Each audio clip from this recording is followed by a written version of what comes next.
कुरुक्षेत्र के युद्ध का वो समय जब कौरवों और पांडवों के बीच में भयंकर लड़ाई हो रही थी। एक तरफ पांडव धर्म के लिए लड़ रहे थे तो दूसरी तरफ कौरव अधर्म के लिए। कुरुक्षेत्र के इस महायुद्ध में वक्त को रोक के सारथी कृष्ण अर्जुन को धर्म और अधर्म के बीच का डिफरेंस समझा रहे थे। ये एक ऐसी वॉर थी जिसमें जीत तो पांडवों की हुई थी, पर स्वर्ग का दरवाजा सिर्फ युधिष्ठिर और कौरवों के लिए खुला। लेकिन इस महाभारत में एक इंसान ऐसा भी था जो ना तो स्वर्ग में गया और ना ही नर्क में।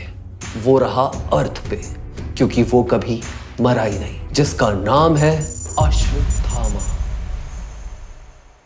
Everything changes with time. इस कहानी की शुरुआत हुई थी पांचाल के दो दोस्तों से, द्रोणा और द्रापदा। द्रापदा का राजा का बेटा होने के बावजूद द्रोणा से काफी लगाव था। ये दोनों बहुत अच्छे दोस्त थे, साथ में खेलते थे, घूमते थे और पढ़ते थे। दोनों की दोस्ती इतनी अच्छी थी कि द्रोणा ने द्रापदा में हमेशा अपना अच्छा दोस्त देखा। धीरे धीरे टाइम गुजरने लगा और दोनों की बढ़ती उम्र के साथ दोनों पे प्रेशर बढ़ने लगा। द्रोणा के घर में फाइनेंशियल इश्यूज थे क्योंकि वो काफी गरीब फैमिली से आता था। वहीं द्रापदा का पांचाल के प्रिंस से पांचाल का राजा बनने का टाइम आ चुका था और अब जिम्मेदारी भी बढ़ने वाली थी, क्योंकि राजा बनना आसान काम नहीं है। तुम्हारे पास सब कुछ होता है पर तुम्हारे साथ कोई नहीं होता, और अकेले एक राजा को अपने साम्राज्य के बारे में सही और गलत का डिसीजन लेना पड़ता है। वहीं उसी राज्य में रहने वाला द्रोणा, जिसे शस्त्र विद्या का ज्ञान बहुत था पर उसे कहीं काम नहीं मिल रहा था, और उसकी फैमिली की फाइनेंशियल कंडीशन भी बहुत खराब हो चुकी थी। मतलब घर में पीने को पानी तक नहीं था, और अब घर में द्रोणा का बेटा अश्वत्थामा भी भूखा सोता था। तब द्रोणा के मन में ख्याल आया कि उसके बचपन का दोस्त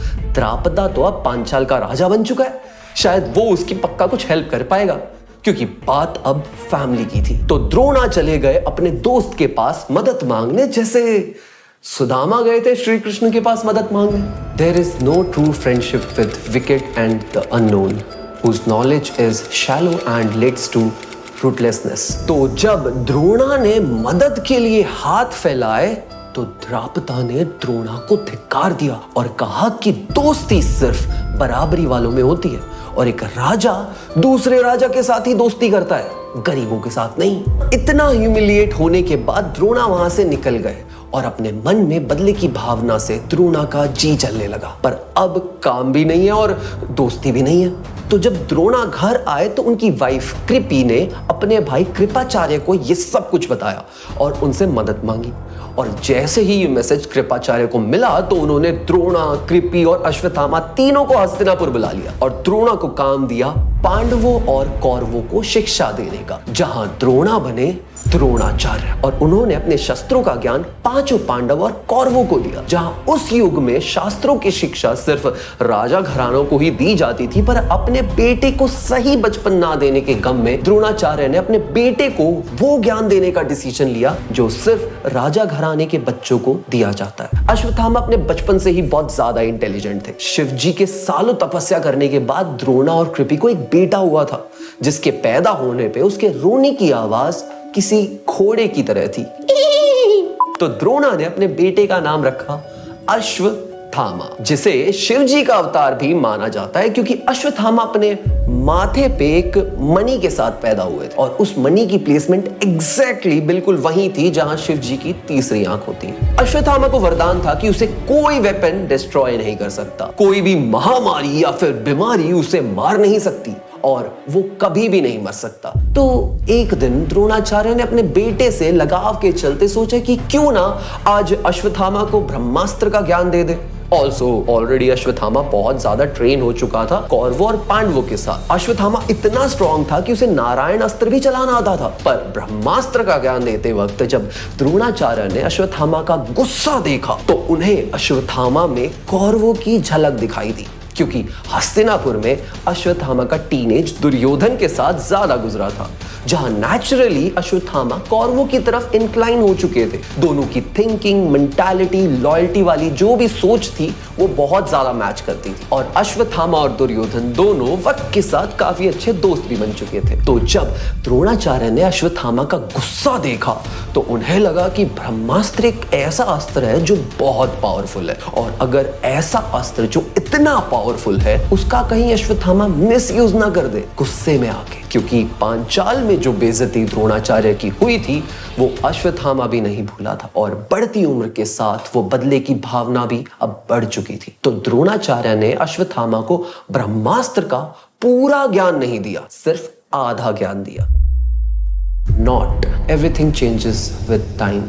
Balance is not about being rigid. तो महाभारत के 10वें दिन पे भीष्म पितामह की डेथ के बाद जब गुरु द्रोणाचार्य को सुप्रीम कमांडर बनाया गया, तो अपने पिता के औहदे की वजह से अश्वत्थामा की दोस्ती दुर्योधन के साथ अब बहुत ज्यादा पक्की हो चुकी थी। तो द्रोणाचार्य ने प्रॉमिस किया कि वो पांडवों में सबसे बड़े युधिष्ठिर को पक्का बंदी बना लेंगे, और ये बात पांडव और श्री कृष्ण जानते थे कि द्रोणाचार्य को हराना नामुमकिन है जब तक वो आर्म्ड है। आफ्टर ऑल सभी ने उन्हीं के अंडर तो ट्रेनिंग ली थी बचपन में। तो कृष्णा और पांडवा ने मिलके एक स्कीम बनाई कि द्रोणाचार्य को हराना तो मुश्किल है जब तक वो आर्म्ड है, तो उन्हें उनके वल्नरेबल स्टेट में लाना होगा, और वो तभी हो सकता है जब उन्हें ये पता चले कि उनका बेटा अश्वत्थामा मारा गया। बेटे का मोह, बट अश्वत्थामा को तो कोई वेपन नहीं मार सकता। तो ये सब मिलके डिसाइड करते हैं कि भीम एक हाथी को मारेगा जिसका नाम होगा अश्वत्थामा, और ये खबर द्रोणाचार्य तक पहुंचानी होगी कि अश्वत्थामा मारा गया, ताकि पुत्र मोह में द्रोणाचार्य वल्नरेबल स्टेट में आ जाए और अपने हथियार छोड़ दे। बट ये बात जब द्रोणाचार्य के कानों तक पहुंची तो उन्हें बिल्कुल भी भरोसा नहीं हुआ। तो वो सीधा युधिष्ठिर के पास पहुंच गए और उनसे पूछा, क्या सच में अश्वत्थामा मारा गया? क्योंकि युधिष्ठिर कभी भी झूठ नहीं बोलते थे। तो उन्होंने बस कहा हाँ, और ये प्लान सक्सेसफुल हो गया। द्रोणाचार्य ने अपने हथियार छोड़ दिए अपने बेटे की मौत की खबर सुन के, और तभी धृष्टद्युम्न ने द्रोणाचार्य को मार दिया, जो द्रौपदी का भाई था और पांचाल किंग द्रापता का बेटा। जब ये बात अश्वत्थामा को पता चली कि किंग द्रापता के बेटे ने पांडवों के साथ मिलकर एक चाल चली और द्रोणाचार्य को मार दिया, तो अश्वत्थामा को इतना गुस्सा आया कि उसने नारायण अस्त्र, जो विष्णु का चक्र है, वो इन्वोक कर दिया, और उसका टारगेट सबसे पहला था धृष्टद्युम्न, क्योंकि अब बात फैमिली पे आ गई। Ashwatthama was much like his father emotionally, but mentally Ashwatthama अपने गुस्से पे कंट्रोल नहीं कर पाता था, और उसने नारायण अस्त्र ही चला दिया। पर नारायण विष्णु का एक और नाम है, और कृष्ण विष्णु के ही अवतार हैं, तो कृष्णा को पता था कि नारायण अस्त्र को डॉज किया जा सकता है अगर आप अपने वेपन्स छोड़ दो, क्योंकि नारायण अस्त्र सिर्फ आर्म्ड एनिमीज को मारता है, अनआर्म्ड को नहीं।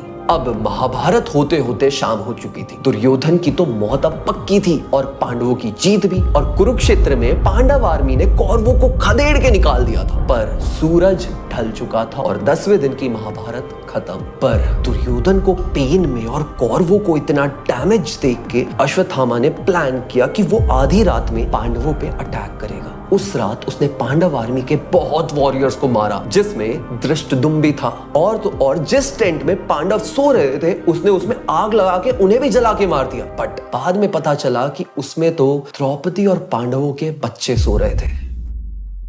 Balance is not about being rigid, it's about adjusting and letting go. Immortality is not a gift. जब सुबह पांडवों को पता चला कि उनके सारे बेटे मारे जा चुके हैं और इन सब के पीछे अश्वत्थामा है, तो वो सभी पहुंच गए उसे मारने व्यासाश्रम, जहां महायुद्ध हुआ। पांचों पांडव कौरवों पे भारी पड़ चुके थे। एक तरफ अपने बच्चों के लिए पांडव लड़ रहे थे, और दूसरी तरफ अश्वत्थामा अपने पिता की मौत का बदला ले रहा था। अपने पिता के साथ हुए धोखे की वजह से उसने सोच लिया था कि पांडवों की लीनेज ही खत्म कर देगा वो, और इस प्लान को एग्जीक्यूट करने के लिए उसने ब्रह्मास्त्र चला दिया, क्योंकि अर्जुन के बेटे अभिमन्यु की वाइफ उत्तरा उस टाइम पे प्रेग्नेंट थी, और वही एक आखिरी इंसान थी पांडवों में जो पांडव डायनेस्टी के वंश को कैरी कर रही थी, क्योंकि अश्वत्थामा ने बाकी बच्चों को तो जला के मार ही दिया था। तो जब ब्रह्मास्त्र उत्तरा की तरफ बढ़ रहा था तो कृष्ण ने अश्वत्थामा को कहा भी कि वो इसे रोक दे, पर अश्वत्थामा को ब्रह्मास्त्र चलाना तो आता था पर उसे कंट्रोल करना नहीं, क्योंकि द्रोणाचार्य ने उसे कभी वो सिखाया ही नहीं। और ब्रह्मास्त्र जाके लगा उत्तरा को, और पांडवों का आखिरी अंश भी मारा गया, जो कि एक लड़की थी।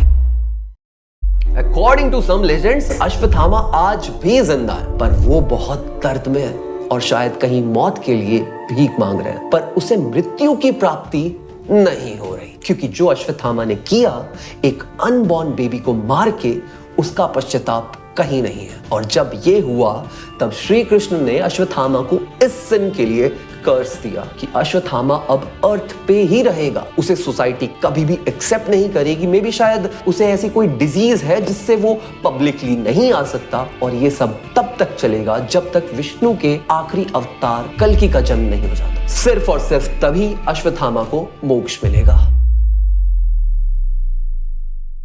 Immortality is not a gift, but a long-term loan.